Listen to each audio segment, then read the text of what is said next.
every single year, every 6 months, it's like, my God, please, can I just like live happy and be out of the limelight? Yeah. And then they go on TV and talk about how they can't be happy or be out of the limelight. I don't get it. 50. He's incredibly smart, and he's doing a lot out here. So we'll see if he does anything with Drake, or maybe I don't know. Maybe he'll work with Meghan Markle. She needs some work.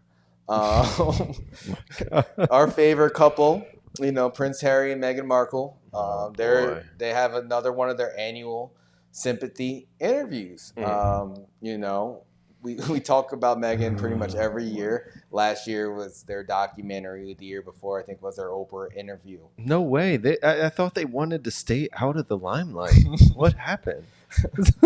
They need the headlines, man. They need to tell their side of the story. But yeah, Meghan, she opens up again about her experience being bullied and having suicidal thoughts. She got really emotional in this interview with CBS. She's like, when you've been through any level of pain or trauma, I believe part of our healing journey, certainly part of mine, is being able to be really open about it, and I haven't really scraped the surface on my experience, but I do think I would never want someone else to feel that way, and I would never want someone else making these sort of plans, and I would never want someone else to not be believed. So if me voicing what I have overcome will save someone or encourage someone in life to really genuinely check in on them and not assume that the appearance is good, so everything's okay, then it's worth it. I'll take a hit for that. So she's a martyr. She's taking the hit for everybody else who's suffering. If anyone else can relate to her problems, marrying to the royal family as a black or biracial woman, if anyone can relate to that, her job is done. She's a hero.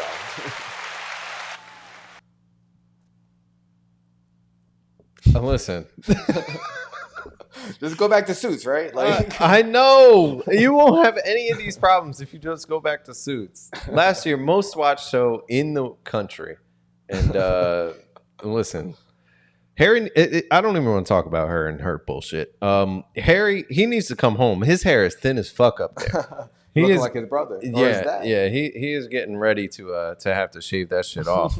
I'm telling you that. Because you don't want to walk around with the horseshoe. The horseshoe looks crazy. Bro, trust me, I know. When I let my shit grow for 4 or 5 days, no, it's terrible.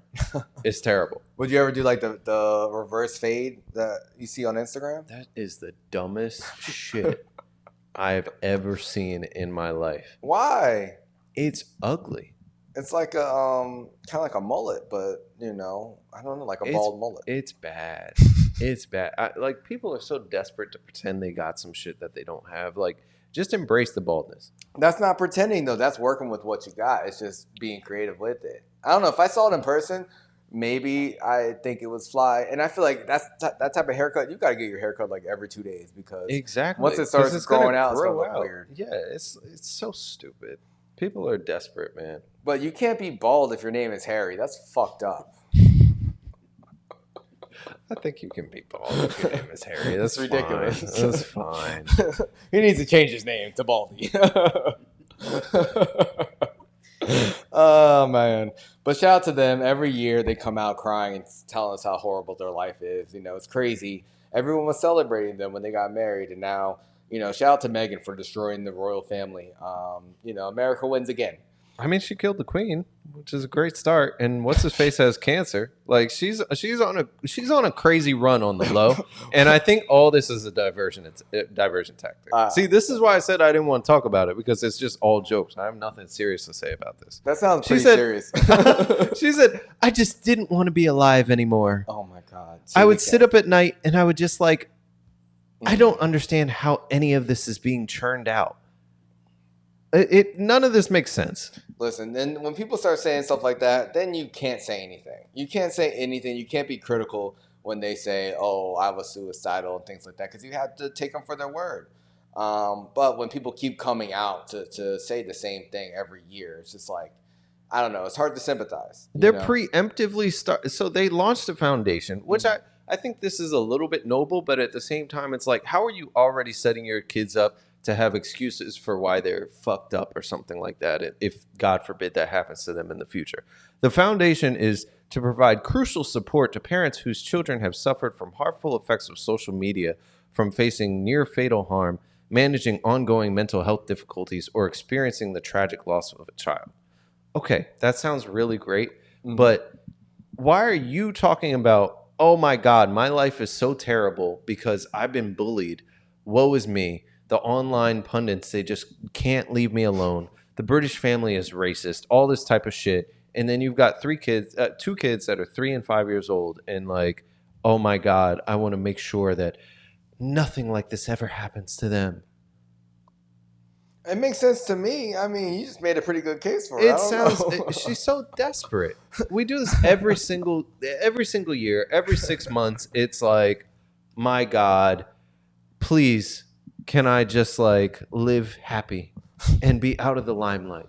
Yeah. And then they go on TV and talk about how they can't be happy or be out of the limelight. I don't get it. It's crazy how they almost make me want to side with the royal family, but I can't ever do that. Like, fuck that. So, whatever. Every time they come across the timeline or a new interview, I just kind of roll my eyes. It's the same old shit. But let us know, guys. Do you sympathize with Meghan Markle? She talked about her trials and tribulations on Deal or No Deal, how she was just meant for so much more than opening a briefcase. Whatever happened to her podcast? I don't know. But together, I have a hard time having sympathy for people that are worth like over $50 million. Why? Because you're worth over $50 million. Any problems that you could have, you can make them go away. That's not true, man. There's a lot of rich people who kill themselves and are miserable every day, man. Anthony Bourdain seemed like the happiest guy in the world, and he offed himself. I heard they're going to come out with a whole documentary for him, too. Oh, really? Yeah. I never really got into his show or anything. I know he was cool with Obama, but... Yeah. When people say that, you just say thoughts and prayers, but doesn't mean I have to really buy into everything you're selling.